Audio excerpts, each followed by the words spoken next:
ئاسایشی پارتیش دەڵێت لیژنەیەکیان بۆ بەدواداچوون لە چۆنێتی خۆکوشتنی کارمەندەکەیان پێکهێناوە. عامید چەتۆ فازڵ بەرپرسی بەشی لێکۆڵینەوە لە ئاسایشی پارتی بە پەیامی ڕاگەیاند دوای ئەوەی مانگی ڕابردوو بە تۆمەتی کوشتنی هاوڵاتیەک دادگای کەرکووک بڕیاری دەستگیرکردنی بۆ کارمەندەکەی ئاسایش دەرکرد. ماوەی 25 ڕۆژ لە زیندانی بنکەی پۆلیسی عروبەدا دەست بەسەر بووە، بەڵام شەوی ڕابردوو ناوبراو بە چەرچەفێک لە ناو زیندان خۆی خنکاندووە.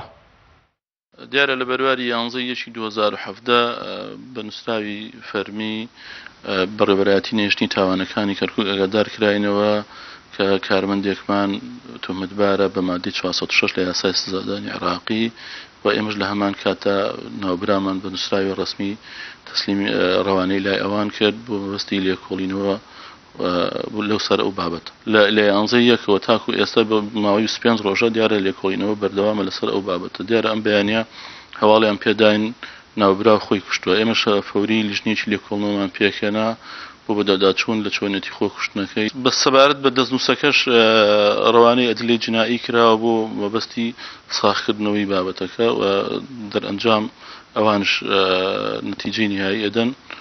ئەو دەستنووسی خۆیەتی و شێوازی شتەکان چۆن هەیە، چونکە ئێمە لەسەر بابەتی خۆکوشتنەکە ناڵم لیژنی لێکۆڵینەوەمان پێکهێناوە. لیژنەکە لە زۆر بابەت لێکۆڵینەوە دەکەن، چونکە بەندیخانەکە تەنیا ئەو بەندکراوی لێ نەبووە، بەندکراوی ترشی لێیە. دەبێت ئەو بابەتە لێکۆڵینەوەکان کۆتاییان پێبێ ئەنجا دەرئەنجامی نهایی بخێنەڕوو. بەڵام ئەوەی کە بەلای ئێمەوە گرینگە دەرئەنجامەکەیەتی و ئێمە بە نووسراوی فەرمی پێشتر ئەوانمان ڕەوانی بەڕێوەبەراتی پۆلیسی نێشتنی تاوانەکانی کەرکووک کردو. ئەو سروشتە جوانەی دەڤەری سۆران هەیە